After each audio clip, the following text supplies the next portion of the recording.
This podcast is for information and entertainment purposes only. Nothing on this podcast should be construed as financial advice. All views expressed on this podcast are solely the opinions of the host and/or any guests that we might have from time to time. Nothing on this podcast should be construed as a specific inducement to make a particular investment or to follow a particular investing strategy.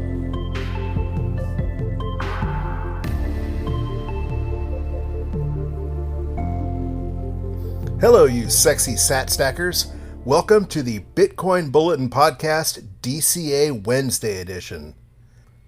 They say the best time to purchase Bitcoin was 10 years ago, and the second best time is today.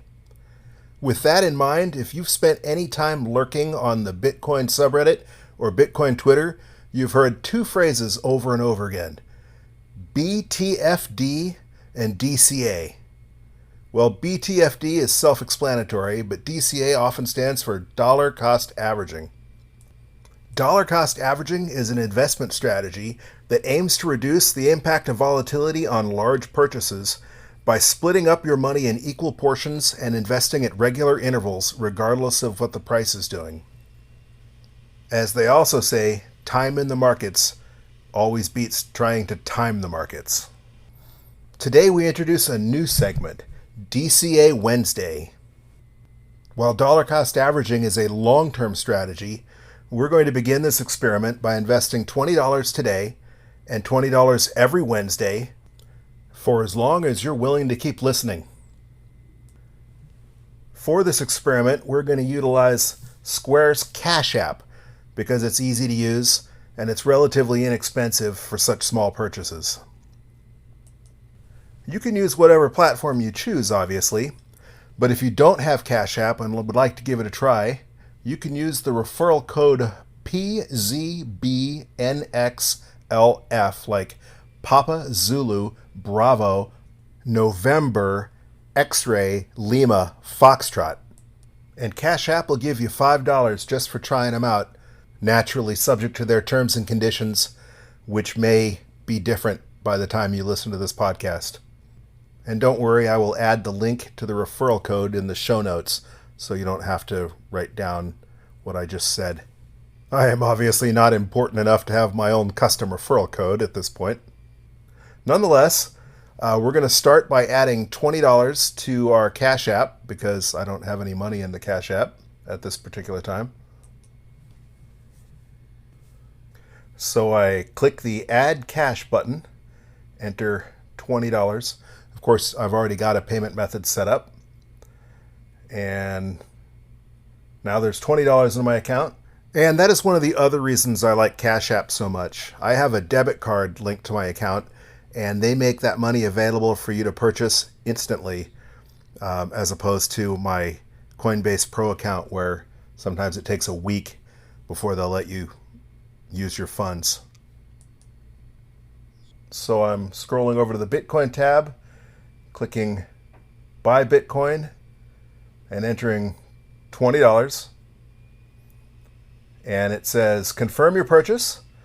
And after they deduct their 45-cent fee, that will be a total of $19.55 at a current purchase price of $39,716.40. And that will give us 49,224 sats, which is now confirmed. One of the reasons I like Cash App is because they don't charge you to transfer to your hardware wallet. They're allegedly updating that to where it's only free if you play by a set of rules. But either way, not paying a mining fee often offsets the difference in what they charge you in fees compared to what maybe a less expensive service or broker might charge you, exchange might charge you. Either way, at 2.25%, they're definitely not overpriced. Now, I like to go in and manually make my Bitcoin purchases, but Cash App does give you the ability to schedule automatic purchases. You'd basically do the same thing. You'd click Buy Bitcoin, and then before you would enter the amount, there's a drop down where you can switch between one-time purchase and auto invest.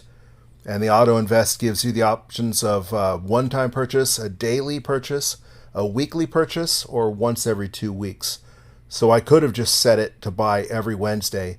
And that would probably reduce a little bit of stress because I tend to spend a lot of time watching the price move up and down before I pull the trigger. And really the whole point of dollar cost averaging is to not worry about the short-term price.